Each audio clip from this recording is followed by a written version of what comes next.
बिस्मिल्लाहिर्रहमानिर्रहीम। अस्सलाम वालेकुम। मैं हूं आयशा और वेलकम करती हूं आपको अपने यूट्यूब चैनल आयशा के किचन में। आज मैं आपके लिए बहुत ही मज़ेदार और रिफ़्रेशिंग ड्रिंक की रेसिपी लेकर हाज़िर हुई हूं। बहुत ही डिलीशियस बनता है आलू बुखारे और इमली का ये शरबत। आप लोग इसको रमज़ान शरीफ में भी बना सकते हैं और इसे बनाकर आप 2 महीने के लिए महफूज भी कर सकते हैं। बिना केमिकल डाले हम ये मज़ेदार सा शरबत बनाएंगे। बहुत से तरीके हैं इस शरबत को बनाने के लिए, लेकिन आज मैं आपसे निहायत ही आसान और मज़ेदार सा ये तरीका शेयर करूंगी। बहुत ही डिलीशियस ये बनकर रेडी होता है और फ़रहत बख्श और ताज़गी से ये भरपूर ड्रिंक हम बनाएंगे इंशाल्लाह। तो चलें शुरू करते हैं बनाना। यहाँ 1 पाव मेरे पास इमली है और 1 ही पाव यहाँ पर मेरे पास आलू बुखारा है। कोशिश करें कि जब भी आलू बुखारा और इमली लेने जाएं तो फ्रेश ही लें, काली वाली ना लें। अब इसमें मैं बाउल में शामिल कर लिया है और पानी इतना इसमें शामिल कर लें कि ये ऊपर तैरने लगे पानी।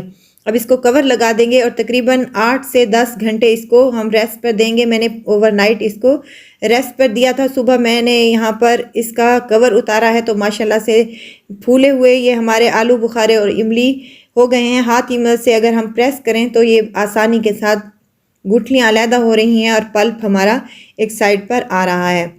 कोशिश करें कि आप हाथ की मदद से ही इसका पल्प निकालें। चम्मच या स्पैचुला वगैरह की मदद से इतना ज़्यादा हमारा काम आसानी के साथ नहीं होगा जितना हम हाथ की मदद से कर सकेंगे। इसको अच्छी तरीके से रिमूव कर लें। अब यहाँ कुछ लोग इस पल्प को ग्राइंडर में डालकर ग्राइंड कर लेते हैं, लेकिन मैं ऐसा कुछ नहीं करूँगी क्योंकि ये गुठलियाँ वगैरह हमारी कुछ बाकी रह गई हैं जिससे हमारा ग्राइंडर जो है वो ख़राब भी हो सकता है। यहाँ पर एक मैंने स्ट्रेनर ले लिया है और इस स्ट्रेनर में तमाम पल्प को मैं यहाँ पर शामिल करने लगी हूँ और थोड़ा सा पानी डालकर ये भी मैंने इसमें शामिल कर दिया है ताकि कोई भी चीज़ वेस्ट ना हो। अब चम्मच की मदद से अच्छे तरीके से इसको छान लें। कोशिश करें कि स्ट्रेनर की जो छलनी हो वो बारीक सी हो। पल्प आलू अम्बली और आलू बुखारे का ऑलमोस्ट हमारा यहाँ पर आ चुका है। अब एक कढ़ाई ले लेनी है मैंने और इसमें 1 किलो के करीब मैंने चीनी शामिल कर देनी है और इसमें आधा गिलास मैंने पानी शामिल किया है। फ्लेम को मैंने चालू कर दिया है। अब इसको हम शीरा बना लेंगे। चीनी इसमें डिज़ोल्व हो जाए और मज़ेदार सा हमारा यहाँ पर शीरा तैयार। शीरा 1 तार वाला या 2 तार वाला नहीं बनाना, बस चीनी घुलने तक हमने इसका इंतज़ार करना है। उसके बाद हमने आलू बुखारे और इमली वाला ये जो पल्प हमने रेडी करके रखा था वो इसमें शामिल कर दें।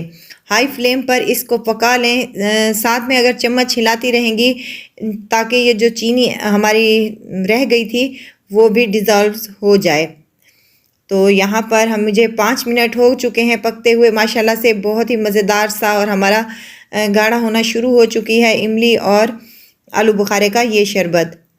अब इस फ्लेम को हमने 10 मिनट तक हाई फ्लेम पर पकाना है और उसके बाद मीडियम टू लो फ्लेम कर देनी है और हमने इसका जो ऊपर वाला झाग है वो छलनी की मदद से रिमूव कर लेना है।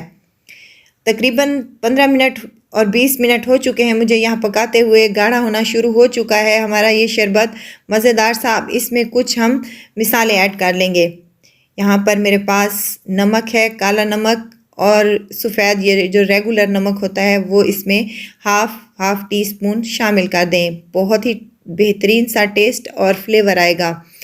और यहाँ पर मैं एक और चीज़ शामिल करने लगी हूँ। ये है मेरे पास टाटरी जो तकरीबन हाफ टी स्पून है। इससे जो है हमारी चीनी जो है वो क्रिस्टलाइज नहीं होगी, इसलिए इसमें शामिल कर दें। अगर आपके पास टाटरी अवेलेबल नहीं है तो आप नींबू का रस भी इसमें शामिल कर सकते हैं इस स्टेज पर 2 से 3 चम्मच, तो वो भी टाटरी का ही काम करेगी।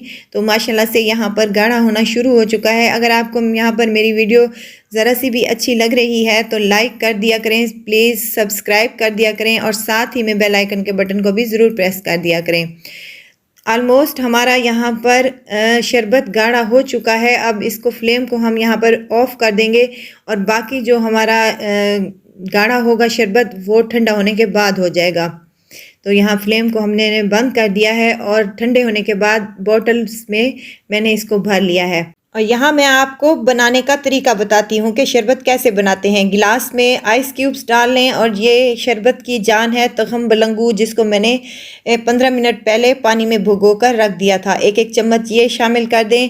और यहाँ पर आलू बुखारे और इमली का पल्प है जो हम इसमें तकरीबन 3 बड़े चम्मच इसमें शामिल करने लगी हूँ, और ऊपर से हम सादा पानी शामिल कर देंगे। तो मज़ेदार सा हमारा ये ड्रिंक रेडी हो जाएगा इफ्तार के लिए, और गर्मियों के लिए ये निहायत ही मज़ेदार और ताजगी से भरपूर है। एक गिलास पीने से निहायत ही ठंडक महसूस होती है और आप तरोताज़ा हो जाएंगे इंशाल्लाह। तो ज़रूर ट्राई कीजिएगा और मुझे दुआओं में ज़रूर याद रखिएगा। खुश रहें, खुशियाँ बांटें।